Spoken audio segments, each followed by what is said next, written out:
everybody. I'm doing something a little different today. I am videoing myself making a pound cake. I posted a recipe a couple of weeks ago of a pound cake that I had made, and I got lots of texts and lots of private messages on how do you do this and how do you do that. And so my husband and I are going out of town this weekend, and I thought, well, what better thing to do than bring a pound cake with us. Actually, my husband and I both grew up in Ocala, Florida. Didn't know each other, so crazy. I moved to Dothan and I meet this guy that's so wonderful. But anyway, that's another story for another day. But we have family, we both have family there. So I'm gonna make 2 pound cakes with one recipe.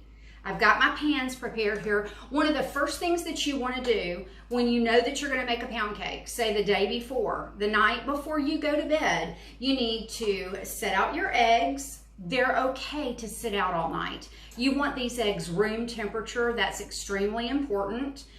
And lay out your butter. I use 2 sticks of butter for this recipe. And I also use a cup of whipping cream. You can go ahead and pour your whipping cream that morning, the morning of, and just make sure it's room temperature. And then you're gonna need some sifted cake flour. I use the Swan's cake flour. And what I do is I do have one of those sifters, but I can't stand just standing there and doing this. So I have a strainer here. And I just pour the flour in here, and I take a spoon, here you go, and I just do it that way. So I've got my sifted flour. I probably got way too much here, but I'd rather have too much than too little and have to go back during the mixing of the cake and using more cake flour. So I've got that.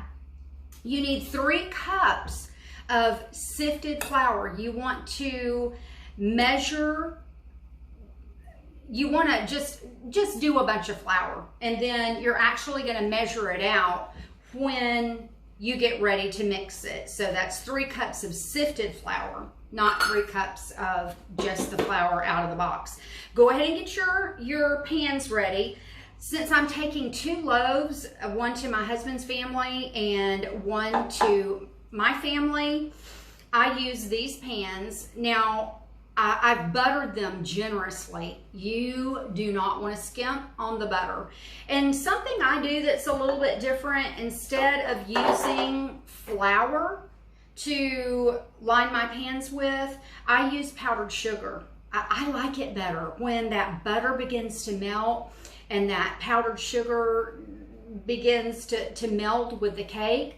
It does something spectacular. And at our house, we don't fight over the centerpiece. We fight over the ends and the top. It's the best. Now, if I was just making one cake, I'd use an Angel Food cake pan, this. But for some reason, when I do this and I'm giving it away, my husband always convinces me that they can't eat the whole thing and to only give them half. So I've learned just to do it in 2 pans. That way I can keep one to give away.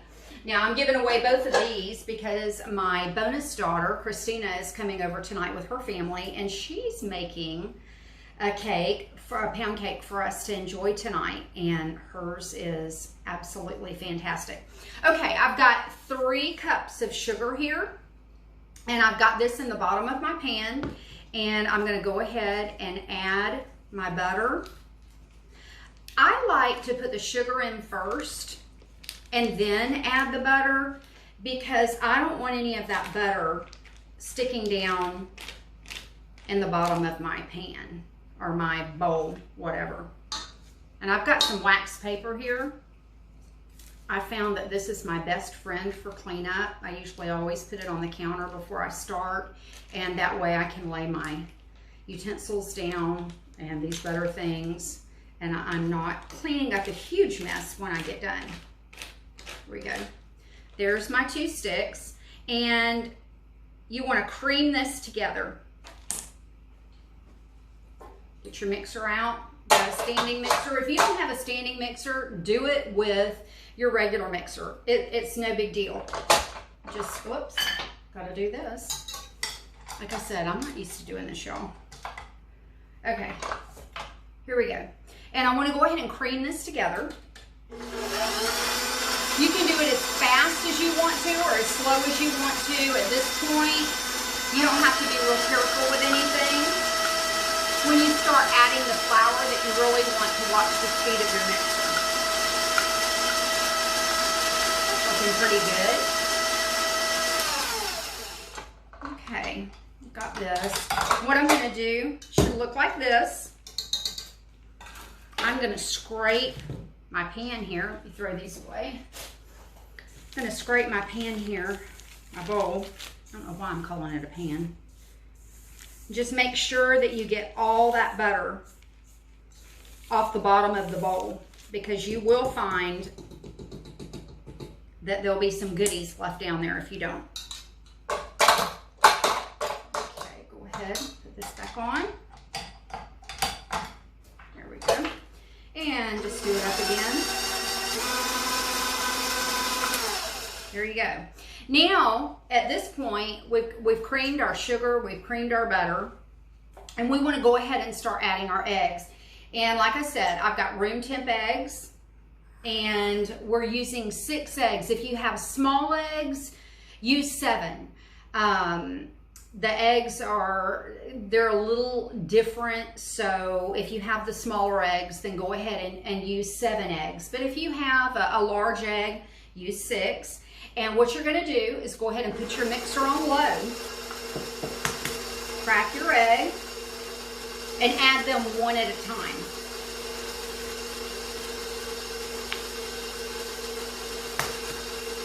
And you want to mix it just until the egg blends.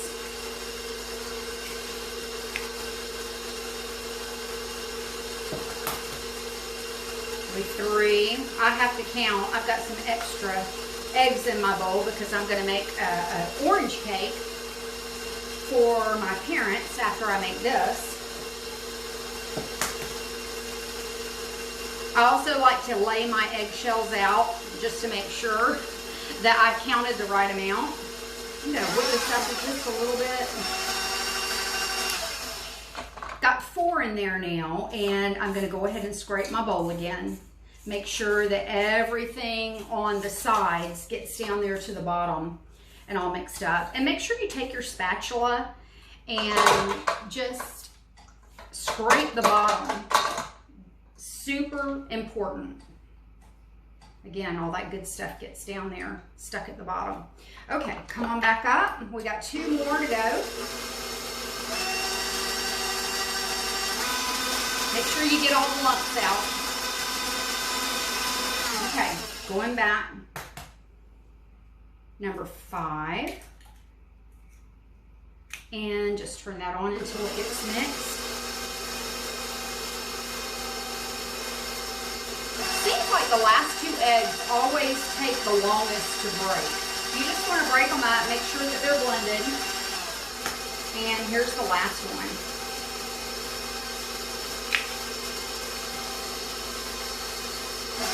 And that's broken. I'm going to speed it up just a minute.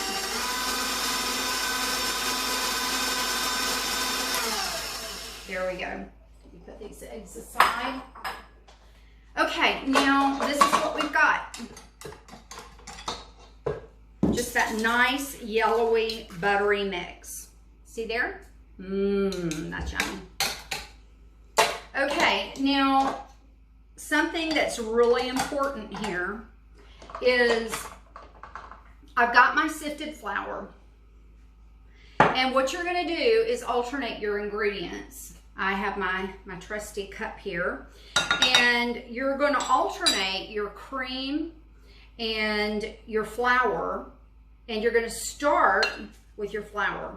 So you're going to measure off a nice good cup. I don't level it. I just use that. If it's a little rounded there, it's okay. I go ahead and I get my next cup ready. Here we go. And you just want to mix this until it's blended. When you start adding the flour, if you over mix it, you're going to have a tough cake. So you just want it to blend and mix together. And once it starts coming together and you don't see flour on the sides anymore, then you can go ahead and start adding your cream. I just boost it at the end. All right, it's all mixed in. Now I've got my whipping cream here, and I've got my vanilla. Where's my measuring spoon? There you go. We're gonna add a tablespoon of vanilla. Now this is where you could do something different. My husband likes almond extract sometimes, and so if I know I'm making the pound cake just for him, I'll add almond extract and a little bit of vanilla. And what I do is I just take my vanilla, get a little extra in there. Oops, that's okay. And I stir it into my cream. That way I don't have to add it at the end. It's all mixed together. I know it's mixing together really, really well. Put this in the sink. Okay, so I've got a cup. I'm going to pour about a half a cup in here. A little bit more. There we go. Okay, I'm going to mix it up just until it's blended.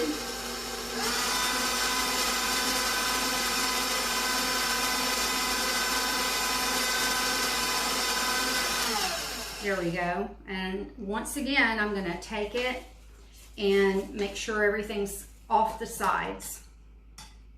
There's a few steps to this, but once you learn how to do it, you've done it a couple of times and gotten that under your belt, it's easy peasy. Okay, there we go. Move my thingamajig back. And I've got my other cup measured. Again, I don't scrape it. I just get it about like that. And pour that. That's cup number 2. Like I said, I'd have way more flour here than I need. I'll just put it back in the box when I'm done. I've got my 3rd cup out. And again, I'm going to mix this just until it's blended.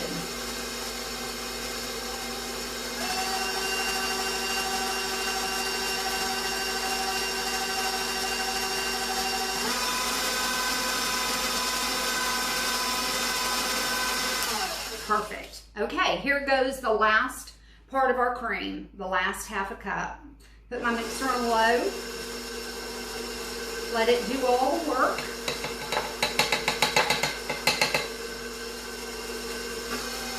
And I think that's on number 2.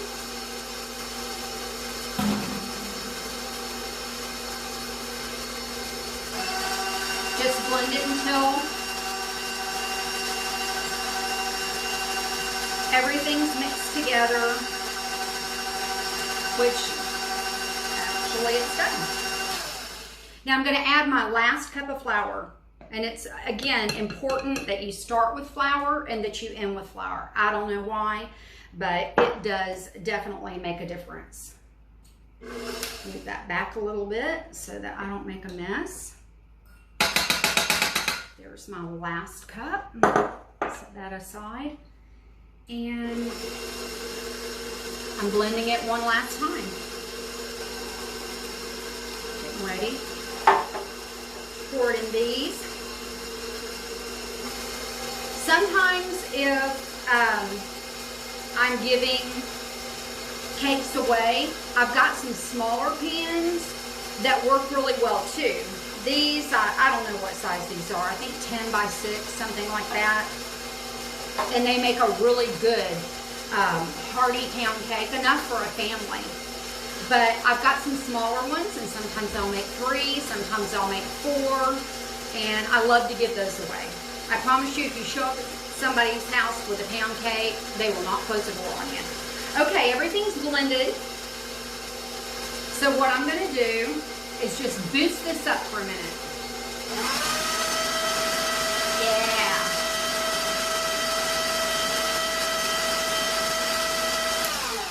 Okay, we're done.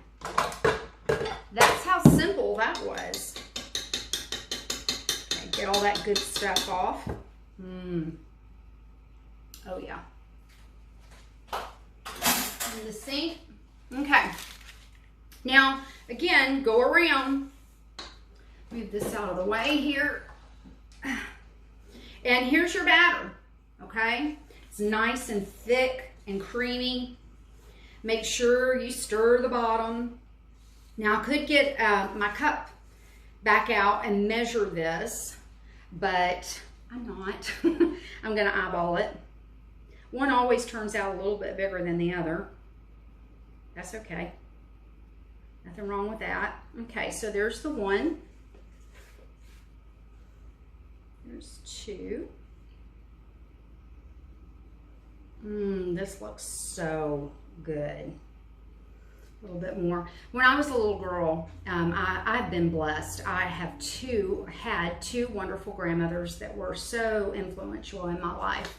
They influenced me in such a great way.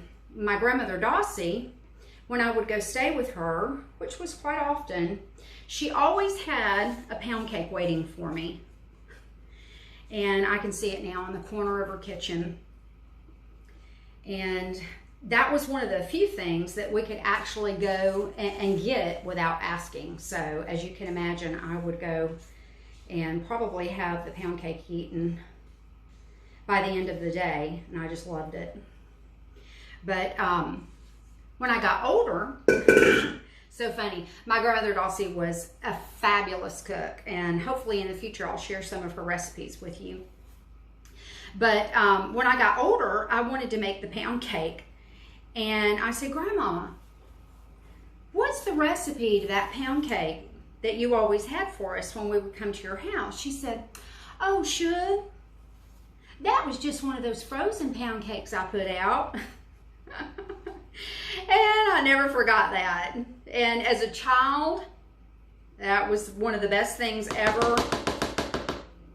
But as an adult, this pound cake right here, you just can't ever go back. That's all I'm saying.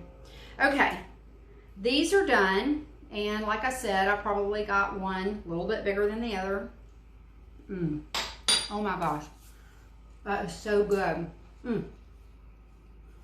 Now, I kind of shake it up a little bit. I don't know if you can see this or not, but there's pound cake. It's a really thick batter. There you go. There's the other one. Like I said, I put a lot of powdered sugar in here, and that powdered sugar and butter is going to melt, and it's going to get down in there and be just wonderful. I do want to wipe off the edges a little bit because that's going to burn. Now, one of the things that I did line the bottom of my pan with parchment paper, and I buttered over the top of that. I don't know what it is about nonstick pans, but they don't work well for me. And no matter how much I butter them, flour them, sugar them, whatever I do, the bottom sticks. I personally think that my husband is over there praying that my cake will stick so that he gets it. Because then I've got to start over and make another one, and we get the all the pieces of the broken cake. But anyway, I've got both of these here, and I preheated my oven to 350 degrees. Now you're going to cook it at 325, but I start out at 350 because when I open that oven and I put my cakes there, it's immediately going to cool the oven off. So I start out 350, and just put these in here. Don't want to keep my oven door open for very long. And I put my timer on 5 minutes. And that just ensures me that that oven is going to stay nice and hot. And in 5 minutes, I'm going to turn my temperature down to 325. And I'm going to cook these cakes for probably about an hour and 15 minutes. For whatever reason, sometimes it takes an hour 30 minutes. I can use the same exact ingredients, and one time it takes an hour 30 minutes, the next time it takes an hour 15 minutes. I don't know if the temperature outside has something to do with that. but you're just going to have to watch it. And I set my oven timer to an hour and probably about 10 minutes, and I start checking at that time. And I've got a big long toothpick. Our parents and grandparents used the broomstick to stick down in there. And once I stick that in and it's clean and pull it out, then I know I'm good to go. So I'm gonna let these sit in the oven and I'll see you in a few minutes. Well, hi. I went ahead and spared you the task of trying to watch me get these pound cakes out of these pans. But as you can see, they turned out really good. Some crust did fall off the top of this one here, and that's not going to waste. That'll be a nice little snack later. My husband will be very, very happy.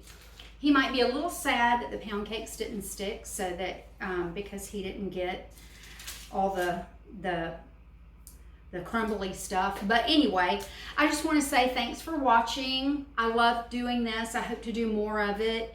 And try this recipe. It's so good and it creates wonderful memories. There's not a time that I eat this that I don't think of my cousin, and just being around her table and us being able to be a family and all be together. And you can create those wonderful memories too for your family, and especially our children and grandchildren. They so desperately need it, and it's so fun just eating something that reminds you of your childhood or your past, and it evokes all of those wonderful memories of the people that we've loved and have been so important to us and built us up. So I just encourage you to do this. I love you. I hope I'll see you again one day, and thank you so much for watching. God bless you all, and God bless us, Lord. We so desperately need you in these times. Thank you. Bye-bye.